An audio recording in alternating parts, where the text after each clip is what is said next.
Hello, welcome to lesson 9 from Għidli Storja, Tell Me a Story. Today's learning objective is to create a story through guided story creation.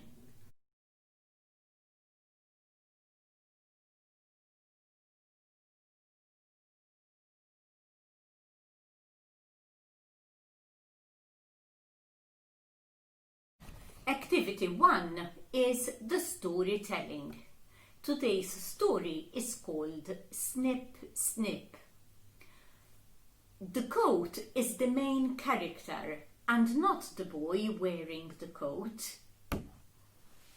Once upon a time, there was a boy called Jack. He lived with his mother and father and with his granddad. He loved them all, but he loved his granddad so much. They lived in a very, very cold country. Jack's granddad was a tailor. That is, he made clothes. He put the cloth together, he got the needle and the thread, and he passed the needle through the cloth to make clothes. On Jack's 5th birthday, Grandad made Jack a blue coat. Jack was very, very happy. He opened the wrapping paper and out came the coat, a blue coat to keep Jack so warm. Wow, Grandad, this is a beautiful coat. And I was on Jack in no time. Jack went outside and all his friends said, "Wow, Jack, that's a beautiful coat you're wearing." And Jack said, "Yes, I know. My granddad made that for me for my birthday. He's a tailor. Lucky you, Jack." And Jack was wearing me all the time. He wore me to go to school. He wore me when he went shopping with his mum. He wore me when he was playing in the playing fields. He wore me when he went with his mum to do the shopping. He even wore me over his pyjamas, and he was sleeping in me on the bed. Well, Jack was growing up very, very fast, but I can't grow up. I'm a coat. I will always be the size that I am today. One day, Jack's mum said, "Jack, you're wearing that coat every day. It smells. It's tattered. It doesn't fit you anymore. We need to throw the coat away." But fortunately, Jack said, "Oh no, we won't. That coat was given to me by Grandad. I'll take it to Grandad. He'll know what to do." And there I was, on Grandad's table. "Grandad, Mum wants me to throw the coat away. It doesn't fit me anymore. The sleeves are short and it hardly fits." But his granddad just looked at me and he was thinking. And he took his scissors and started using his scissors. He always sang in the shop when he was doing something. "Snip, snip, snip, this is what I do. Snipping here, snipping there, making something new. In and out it goes, this is how I sew. Mending things together, this is what I know. I just loved it when his granddad sang. And I was not a coat anymore, I became a jacket. You should have seen Jack in the beautiful jacket. That's me. Wow, Grandad, I love this jacket so much. And as soon as Jack went out, his friend said, "Wow, Jack, that's a beautiful jacket you're wearing." And Jack said, "Yes, I know. My granddad made that for me. He's a tailor." And they said, "Lucky you, Jack." But Jack was growing bigger and fatter. He was becoming quite a big boy. And I'm a jacket. I don't grow. I will always be the same size that the old man has made me. Again, Mum told Jack, "Jack, Jack, that jacket, you're wearing it all the time. I know how much you love it. I know you can't sleep without the feel of that wonderful material. But my dear boy, it smells now. We need to wash it. And anyway, it doesn't fit you anymore. We need to throw the jacket away." "Oh no," said Jack. "Luckily for me, I'll take the jacket to Grandad. He'll know what to do." And he ran to the shop. And there was Grandad, the old man who sang. And Jack just laid me there on the table. "Grandad, the jacket doesn't fit me anymore. It's too tight. The sleeves are too short. And Mum wants me to throw it away. Can we do anything about it?" And the old man was thinking. He was looking at me all the time. He took the scissors. "Go on, take out your scissors now. And we're going to sing together. Snip, snip, snip. This is what I do. Snipping here, snipping there, making something new. You need a needle and a thread now. In and out it goes. This is how I sew. Mending things together, that is what I know." And I was the most beautiful waistcoat. Oh yes, I was a perfect fit for Jack. Jack went out of the shop and his friend said, "Wow, Jack, that's a beautiful waistcoat you're in." And Jack said, "Yes, I know. My granddad made that for me. He's a tailor." And they said, "Lucky you, Jack." Well, Jack was growing and growing, taller, a little bit fatter. I didn't fit Jack anymore. He couldn't even fasten the buttons. So yes, Mum said, "Oh, Jack, you look dreadful in that waistcoat. This time we really have to throw it away."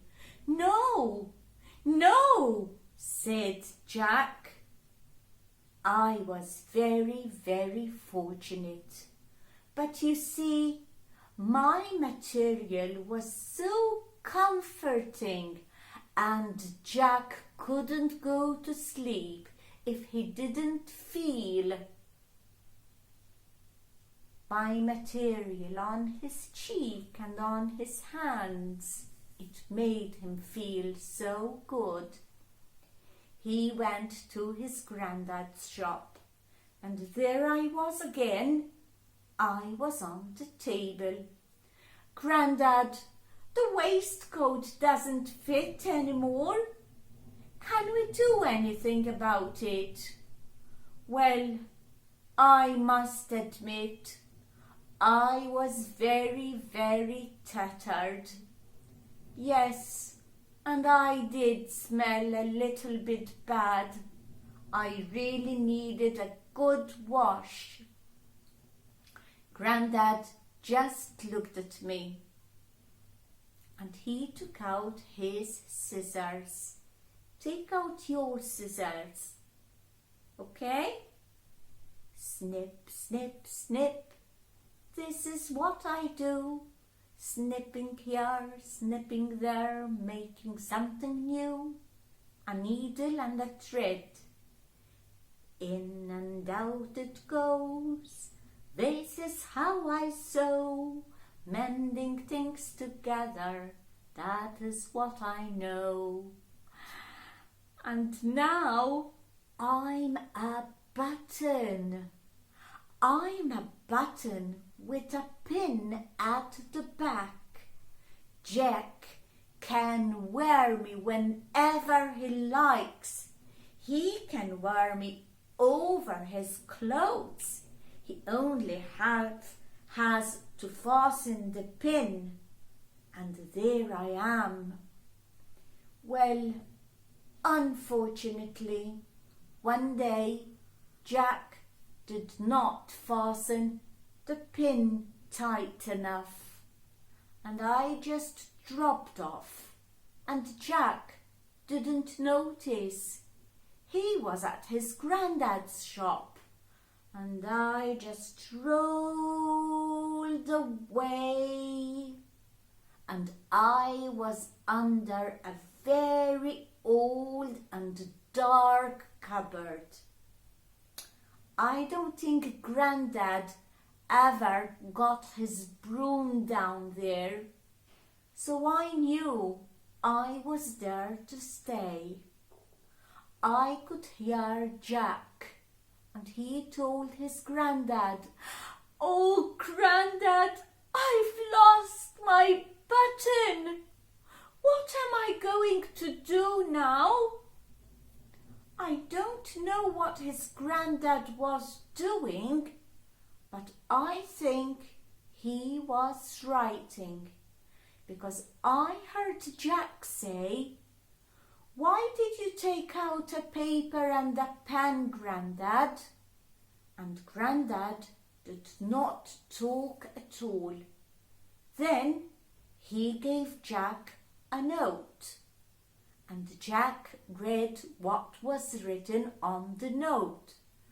"Why, Grandad, this is the story of the coat. This is the story of the jacket, of the waistcoat, of the button." "Yes, Jack," said his Grandad. "You see, I think you're old enough to understand that nothing lasts forever, Jack. But if you want to remember something, write about it. And every time you read about it, you will always remember your coat, your jacket, your waistcoat, and your button." "Yes, Grandad, you're very right. My coat will never be forgotten, neither will my jacket or waistcoat or button. So you see, I am a very happy button, because even though I am under a very dark old cupboard, I know that nobody will ever forget about me. And who knows, maybe someday somebody will find me. So that is today's story. Now that you have heard the story, it is time for you to give constructive feedback. What was your favorite moment of the story? And you need to tell us why. What did you like about the way the story was told? Did you like it when I became the coat, when the coat was talking? Give us feedback. If you were telling the story, would you have changed or added something new to the way the story was told? Activity 2 is guided story creation based on an object.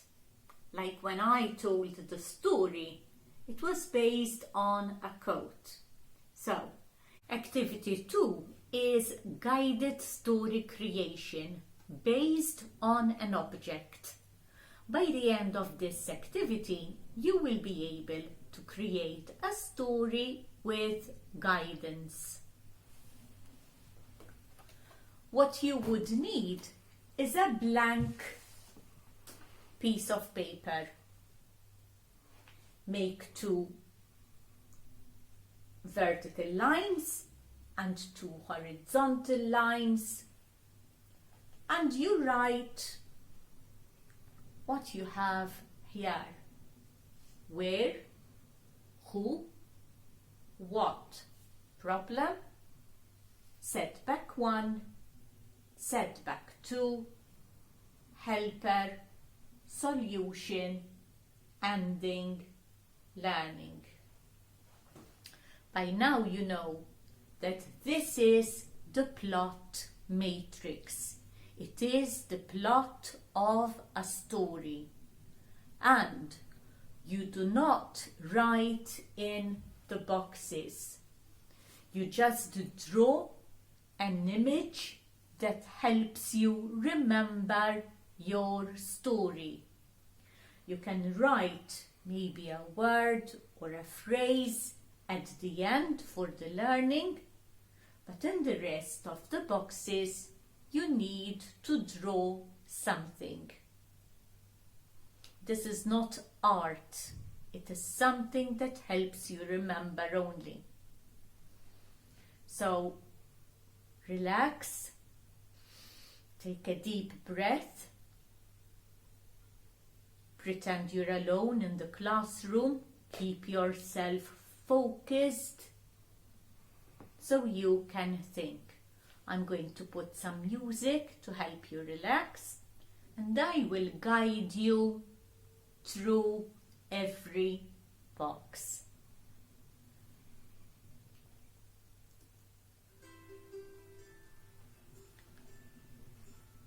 Where would you like your story to take place?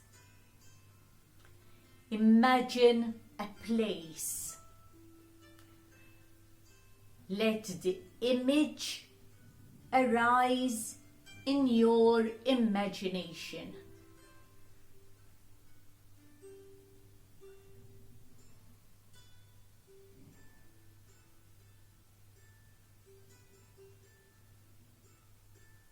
There is no right or wrong answer. You can be anywhere. 1, 2, 3, 4, 5. Who is your character? Who is in your story? Let a character arise in your imagination. A boy, a girl, animal. What qualities has your character? And give your character a name.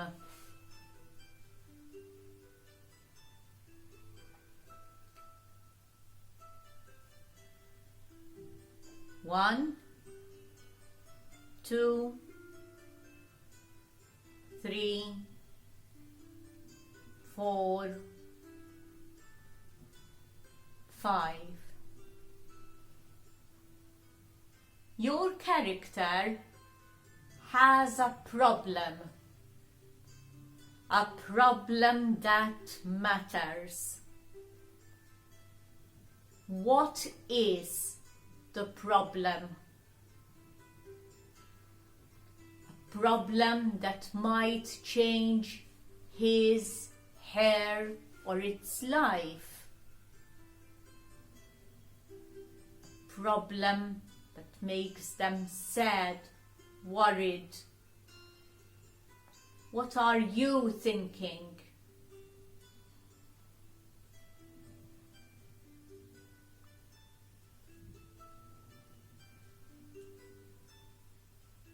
One, 2, 3, 4, 5. One problem is not enough. Something else happened and it made the problem seem worse. Or maybe, yes, much worse. Think. Problem and something else that makes it worse.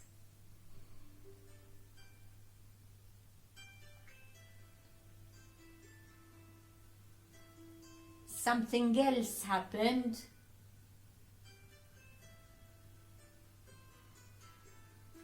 and made the problem bigger,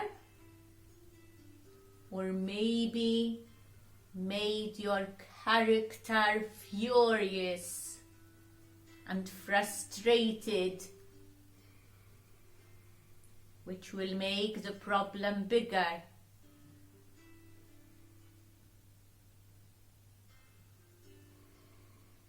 One, 2, 3, 4, 5. Your character found a helper, and this is where I am going to put some restrictions. Your helper needs to be an object. I will not mention any objects. I don't want to influence your thinking. You think of an object that is going to solve your character's problem.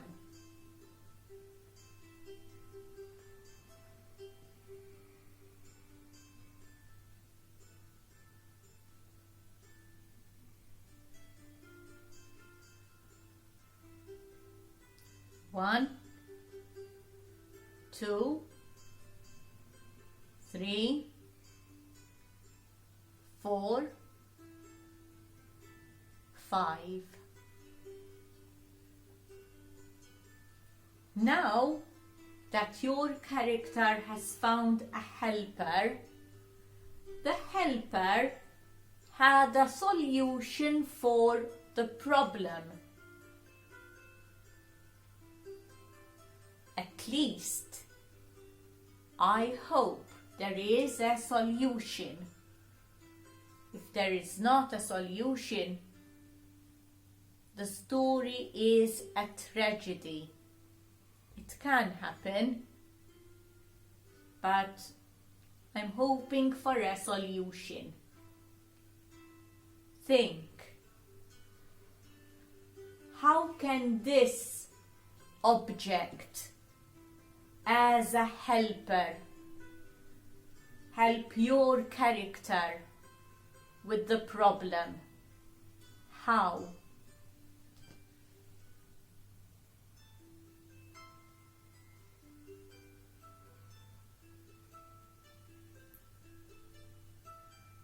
The qualities of the helper are important.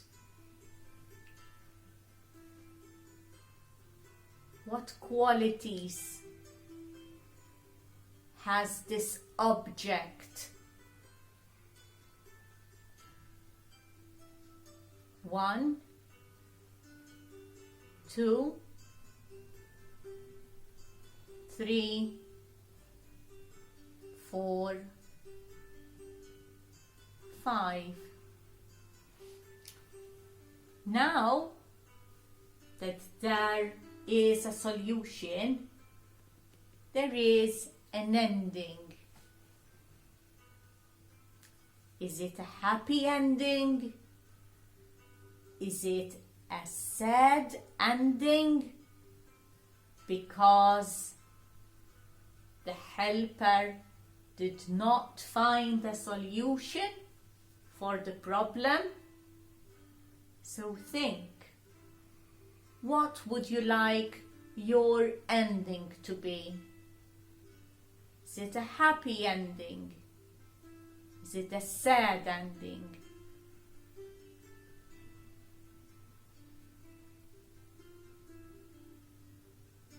One, 2, 3, 4, 5. And now that you have finished the story, look through the story and find the learning. What have you learned? What is the learning in your story?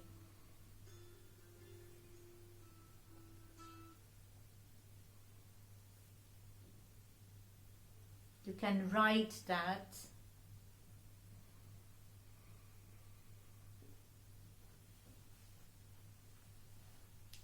Very good. So I do hope that I gave you some time to reflect, to think, to reflect, and to make your story. Now that you have the story, you can look at your own images, the ones that you have in each and every box, and you can tell the story to your friend. You can change something in your story. Yes, you may. And then you can listen to your friend's story. So those are 2 stories already. I don't know if you are 10, if you are 15. You should have 10 or 15 different stories.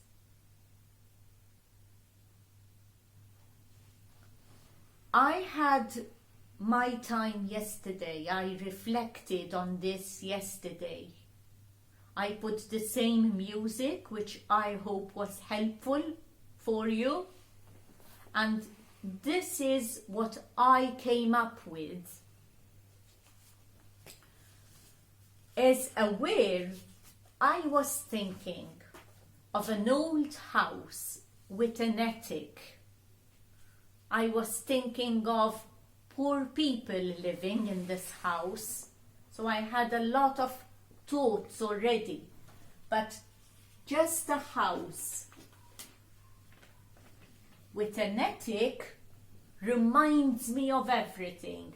There's a poor family that lives there and they have one daughter. That is the who. The qualities: she is bright, but she is poor, her clothes are tattered. She is sad because they are poor, but she always hopes for the best. She has very good qualities. The problem was they did not have money and they were unable to pay the rent for the house. And that meant that they would be sent away from the house. The girl, whom I'm going to call Anna, was always playing in the attic, but she was always looking for something that was worth a lot of money. And she did find something. She found a beautiful box, but unfortunately, the box, even though it had sparkling stars, a beautiful bow, beautiful ribbon, it had no lock or key. And Anna felt that the problem of being poor was now bigger, because she knew there was something inside that could make them rich. But with no lock and no key, how could that make the problem better? It made her frustrated.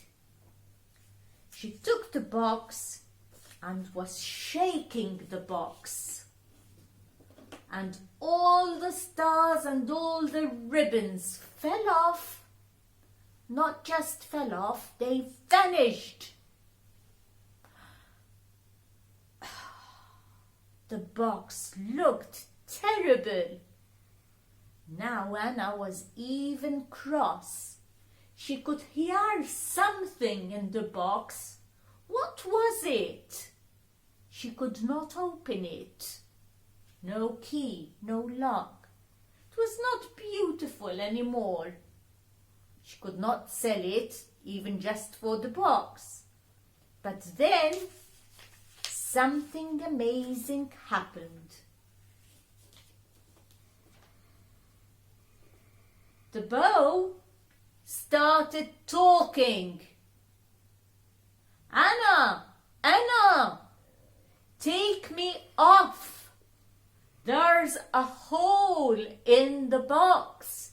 Take me off. So what Anna had to do was to listen, and listen well. That was the solution. Anna had to listen to her helper, the bow.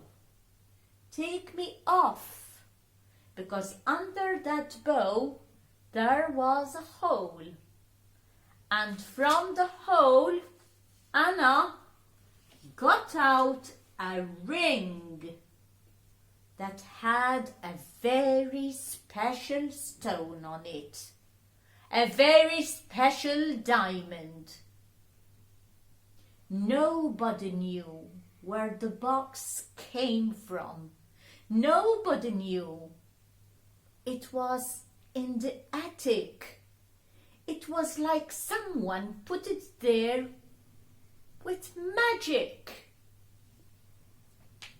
And when they sold the ring, They got a lot of money, enough money to pay the rent for each and every year. What did Anna learn? What did I learn? What did we learn? Never give up. Anna didn't give up. She kept looking in the attic for something precious. She had this feeling.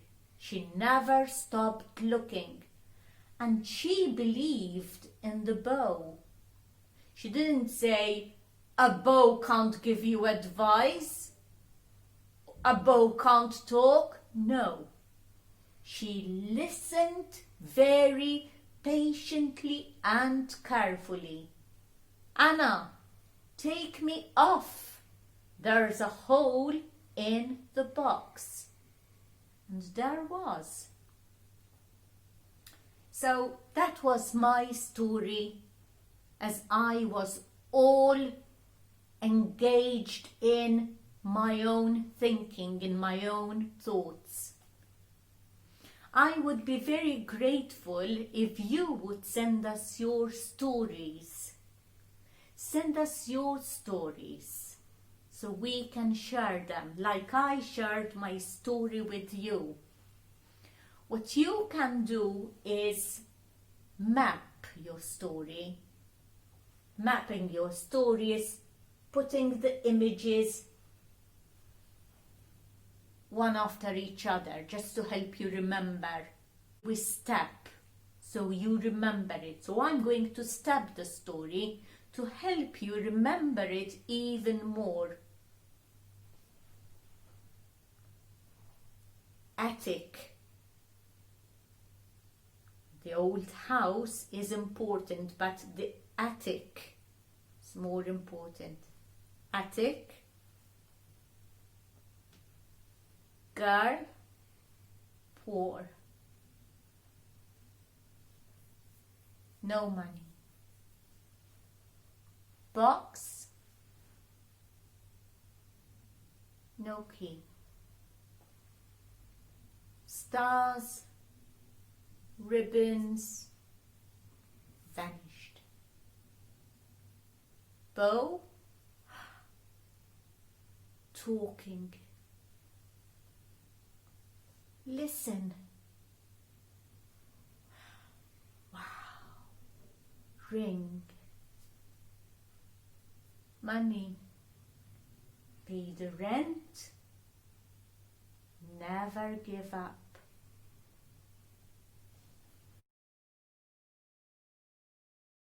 Thank you very much for joining us. I do hope that this has been very helpful for you.